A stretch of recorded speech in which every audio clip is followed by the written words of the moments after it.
Right, today we're going to talk about Chapter 9, protected areas, and how those integrate into protection of both biodiversity and the diversity of ecosystems that are out there.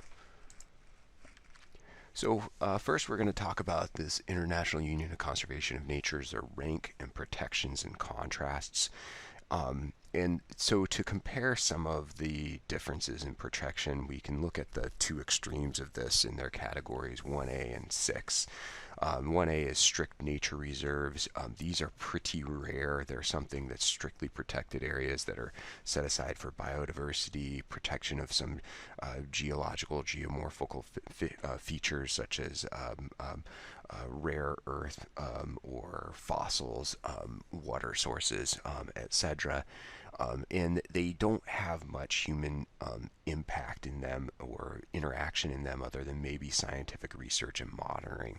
Something we may be a little more used to is something like wilderness areas or national parks that are managed for really, really minimal amount of human use and interaction. Oftentimes there's not hunting allowed in many national parks, but there are ways for people to visit and get into at least recreationally observe and view these places. And then at the other end, for protected areas, we have protected areas with sustainable use in natural resources. This is number 6. And this is going to be something that's more like say, a state park or a national forest, where we have these protected areas. They're usually large. They're meant to conserve a particular type of ecosystems and habitats together, but also to allow a lot of the cultural values, traditional natural resource management systems, and other recreational activities that go into those areas. And so there's a lot of education and things and management of use that goes into this, but there's allowed for a lot of human use within those. One of the things to note about this is that if we contrast something like strict protections with our multi-management of protected areas, so thinking strict is at the top of this, and then the bottom of this spectrum is the multi-management. When we have the strict nature reserves, the stricter the protections, the less use and enjoyment people get out of those. The use and enjoyment is generally to know it's there, and then the science that we can gain from studying those. Yet as we start to ease up those protections and allow more uses, then sometimes people are able to appreciate those areas more, or at least larger numbers of people are able to appreciate those areas more. So there's constantly a give and take with this, having a certain amount of higher levels of protection in national park, wilderness areas, things like that, and then having other areas that people can go and use, especially with a lot of these traditional sustainable practices. So terrestrial and marine protected areas haven't always been, and still aren't actually, equal in the amount of protected areas that there is compared to what's actually available. And that's what this figure shows, the percentage of the world's terrestrial protected areas, which are in green, and marine protected areas in blue. And the ecoregions of those that are protected. The darkest colors for each map indicates those that have reached the target stipulated by that Convention of Biological Diversity. And so you can see the kind of contrast there. What we see, though, with the graph is that there's an increase in the amount of protected areas in terrestrial green and marine protected areas blue since 1990. But the marine areas under national jurisdiction have a much greater coverage in the open ocean and some of those areas that aren't near shore. So marine has lagged behind terrestrial areas, but now it's actually also has the greatest growth, as we can also see from this graph.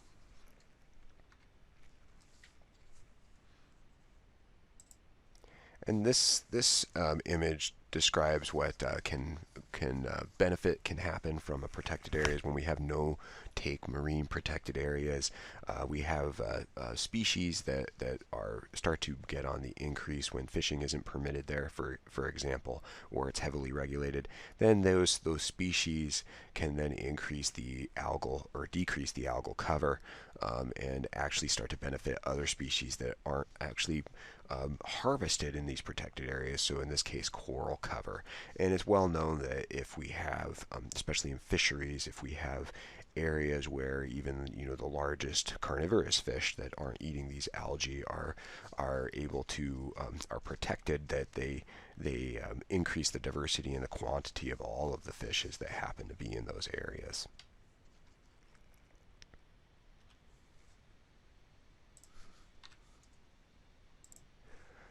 So this figure introduces us to the concept of a gap analysis.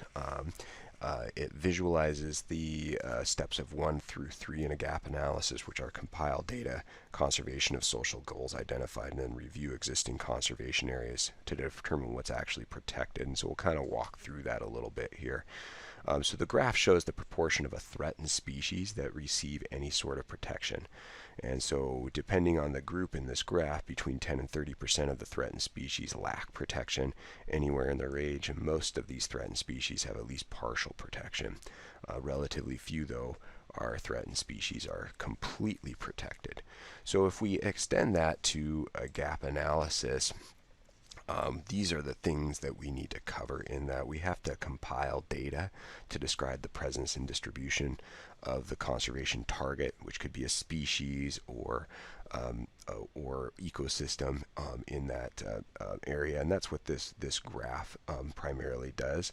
We then have to look at conservation and social goals identified. Are we trying to maintain this species because it's a charismatic species? Is it a resource species? Is there some sort of other use of this species for traditional products or consumption that we need to maintain? We need to look at our existing conservation areas and determine what is already protected for the species. And as those additional areas are identified, we need to use those areas, new areas that is, that we create off of the existing areas to help meet those goals. So are they close by, maintaining key habitats like calving areas, spawning habitats for fish, etc. These additional areas, though, need to be reviewed in more detail and then develop management plans and monitoring these protected areas over time to determine if they're actually meeting the goals. So maintaining a good scope on the populations that are there and the habitats that are needed to actually be able to conserve these species. So as we get into that, we start to evaluate the effectiveness of a protected area, and this image shows you how to do that with a GIS, Geographic Information Systems, using a map. It can provide those systems, which you can take courses on here at the university, provide a method for integrating a lot of different data for analysis and display. And so in this example, we're looking at different vegetation types and distribution of animal species that are targets for conservation, and the preserved areas are then overlapped to highlight areas that need additional protection. So this map shows that the distribution of species A is predominantly in a preserve, species B is protected only to a limited extent, and species C is found entirely outside a preserve. So getting some new protected areas to include the range of species C is going to be a higher priority.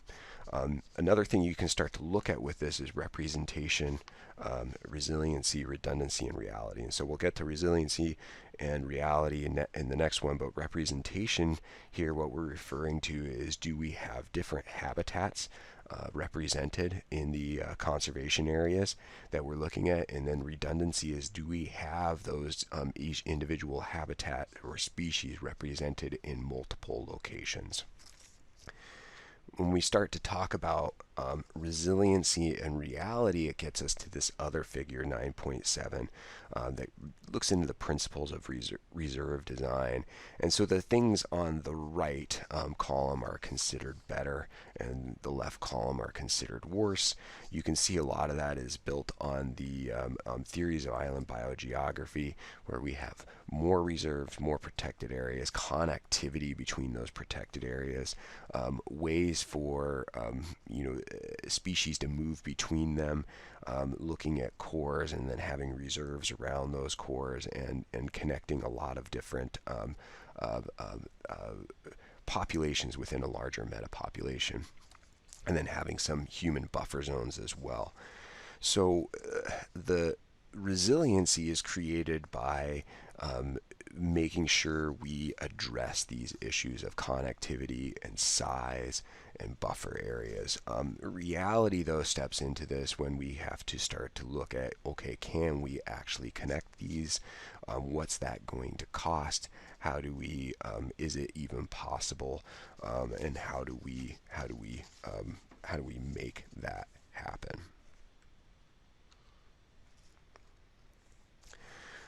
So size of protected areas is also pretty important, and there's this acronym called SLOSS, which is sort of meant to represent a debate between single large or several small conservation areas. What we can see by this graph is that mammals have a higher extinction rates in smaller parks than in larger parks. And in general, larger species, which mammals usually are comprised, have higher extinction rates in smaller parks than in larger parks. They need these larger parks in order to be able to thrive and be able to have the space that they need, because they usually have large home ranges, as well as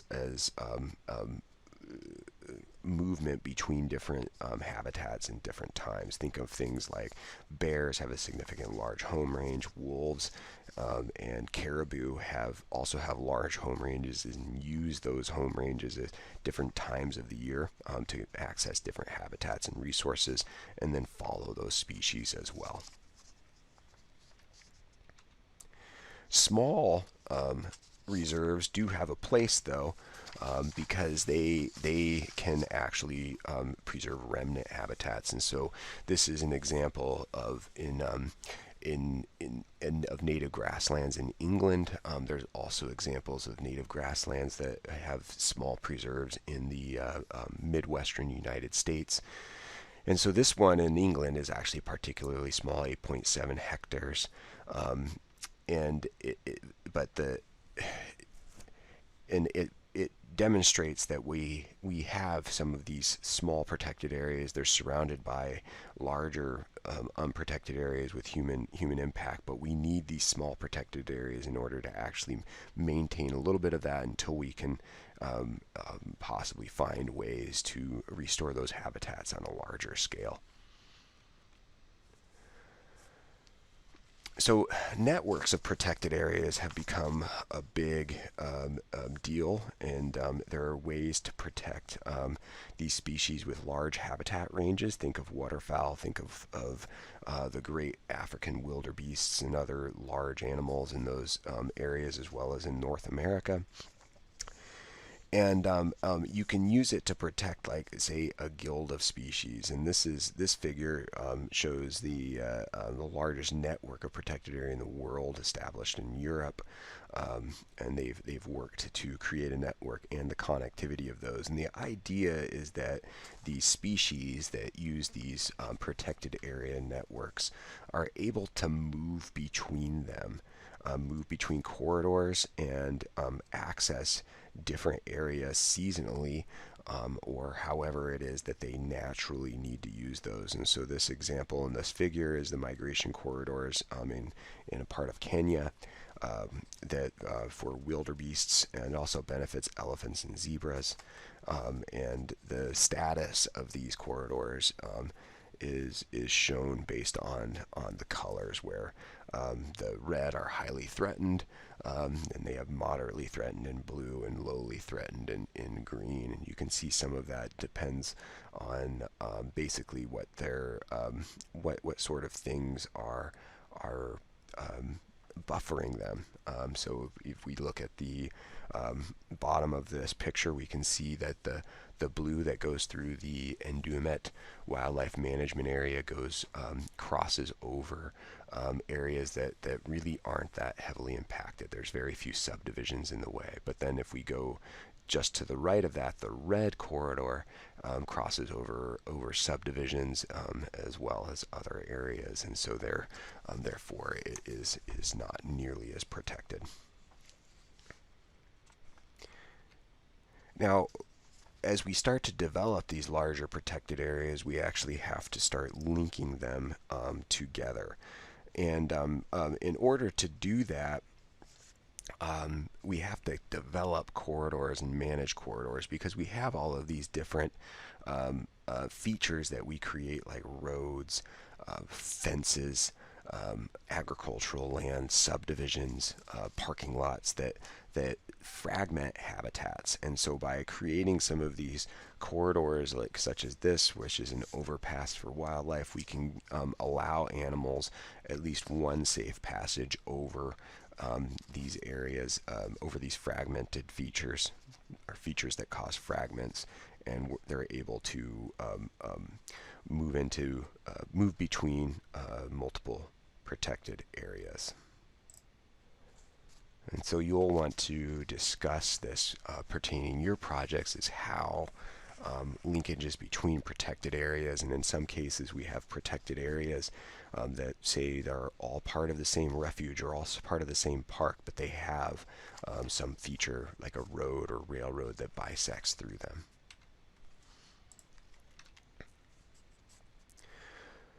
So now we're going to discuss the landscape diversity perspective and how that informs protected area design differently than species diversity. So the landscape approach is going to focus on maintaining a diversity of habitats, whereas the species approach might instead focus on a particular habitat or area of high diversity, and then maximizing the size of that. So such that the larger area often increases diversity. But if we start to think more about landscape diversity perspective, then we start to think about making sure we're maintaining the diversity of habitat features, mountain habitats, river habitats, wetland habitats, etc. And that then the idea is that helps to maintain that diversity alone, rather than looking at specifically species diversity and hitting a particular area like a hot spot. So when we start to look, though, at actually implementing landscape diversity management, we have to distinguish different patches of land covers. Is this an agricultural field, a village, or an unaltered area?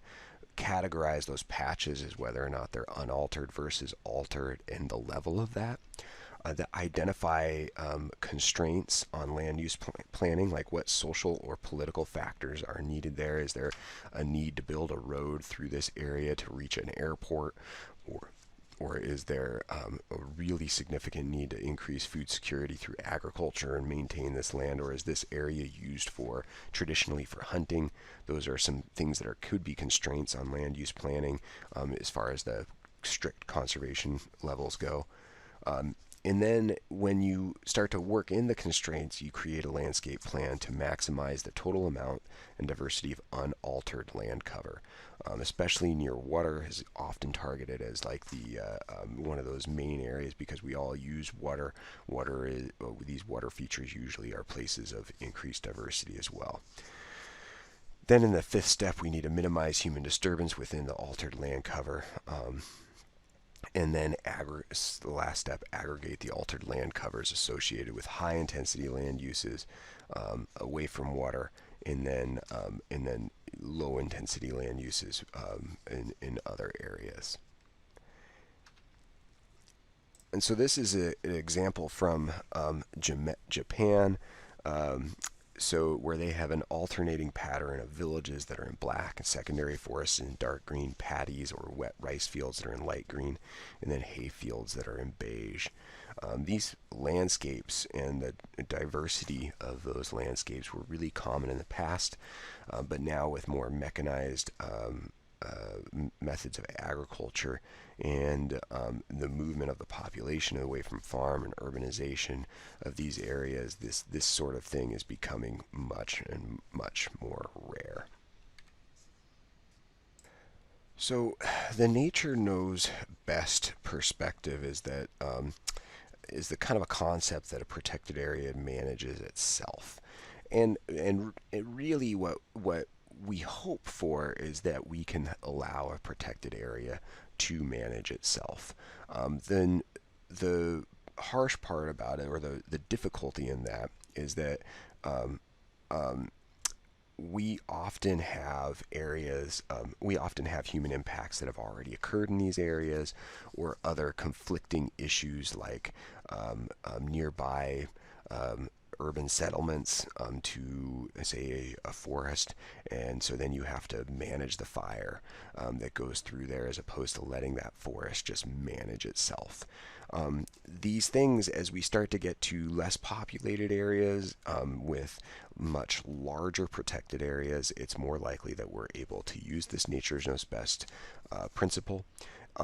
And so, for example, in many of the parks and natural areas in Alaska, fire is allowed to run through and manage itself, and then we only really step in when those things start to encroach onto settlements and threaten human lives and livelihoods. But management is going to be often required because we've already modify the local environment, or we will continue to, if depending on how protected that area is, with vegetation and things like that. And so in here we have managing people through education that are visiting a place, telling this sign telling people to look for penguins under their vehicles because the penguins tend to hide out under these vehicles in this Table Mountain National Park in South Africa. We also have to look at how we maintain disturbances that can actually increase diversity in a landscape. In this example, large herbivores were originally grazed tallgrass prairies in Midwestern United States, and so conservation of diversity in these areas actually needs to have grazing occur. And so some areas that can be done with bison, and in some areas that might need to be done with cattle. We also have areas that are have fire as their natural disturbance, and that increases diversity in those areas, and actually can decrease the intensity of wildfires as well. And so, especially when we have encroachment or nearby human settlements, we have to actually manage this fire ourselves in order to maintain that diversity. When we do this, though, we need to design a monitoring plan for these protected areas to have a goal of maximizing of diversity in whatever asset or protection of species or ecosystems that we're trying to do, trying to maintain. And so to do this, we have to take our protected area and we have to gather a baseline of information, which is that information gathering or purple square underneath protected area here. That allows us to get a baseline of what our current diversity is, and then the targets that we're going to move for. And that is then used to have an informed debate amongst experts that can then develop a management plan.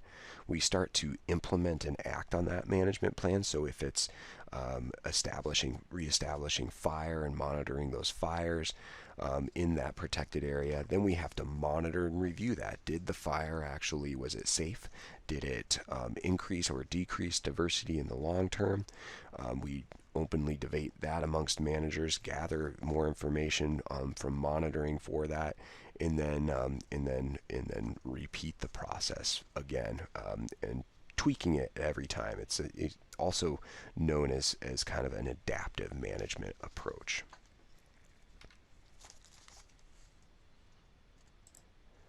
So, as we start to develop these protected areas, we have to also consider the costs and benefits of transition zones. And these transition zones are shown in part A of this figure, and it's the general pattern of kind of a biosphere reserve.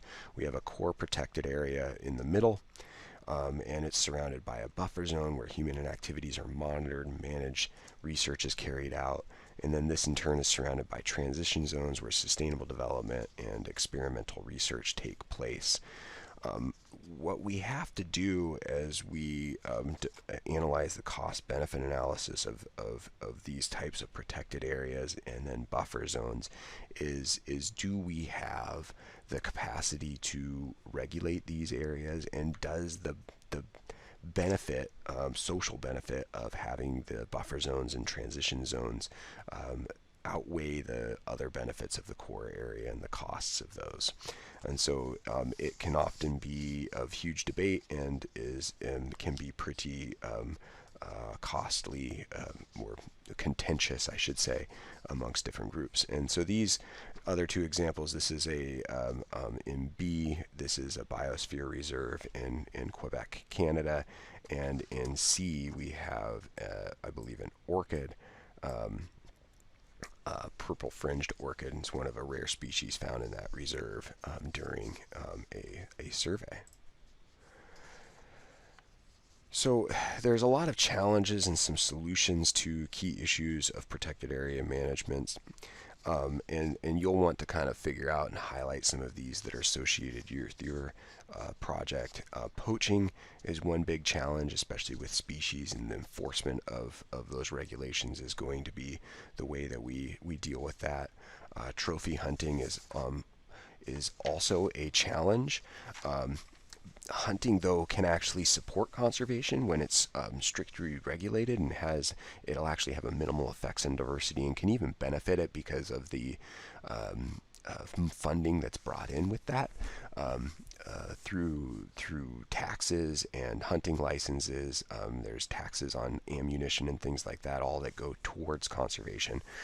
However, if it's not strictly regulated and managed, these things can end up actually hurting conservation to some extent. Human-animal conflict is another big challenge. We have crop raiders. Things like bison in the Delta Junction area actually trample and eat a lot of the barley and wheat that is grown in those areas, and it's kind of a pain in the butt for farmers there. We also have cranes that do similar things on some of the farms in the Fairbanks area. And then we have other conflicts, human-animal conflicts too. Examples in Alaska also include bears, wolves, and even moose that can be potentially dangerous to people. Ways this has been gotten around is through compensation for agricultural producers, and then educating people about what do you do if you run into a moose or a bear. Degradation this of habitats is another challenge. This often happens in multiple use areas. And then the two things that can help with degradation of preventing degradation of habitats is both regulation and education. Regulation meaning things like not allowing wheeled traffic on trails and off trail during certain times of the year when vegetation is most able to be damaged. Trying to make sure that there's adequate snow coverage before snow machines are allowed in particular areas. And then also educating people about that. Things like leave no trace principles are something that was developed in the U.S. For a lot of these multiple use areas, so that people know how to go recreate in the backcountry while not leaving any trace of their damage in those areas. We also have climate change. We have to consider whether these species are going to be able to persist. And a lot of it depends on the connectiveness to other protected areas through corridors. Are they able to move further north as the climate changes and their habitats shift? And then we have funding and personnel, and that's always a constant challenge. And really, the only way around it is to prioritize funding and come up with creative solutions to make funding easier and more sustainable in the long term for these different parks and natural areas that we're trying to protect in these protected areas. So things like we mentioned earlier of the taxes that go against hunting licenses. And when you buy a waterfowl stamp, that goes towards protection of waterfowl, important habitats for waterfowl. State park passes, national park passes, those things are all ways that we can increase funding. And that concludes our discussion of Chapter 9.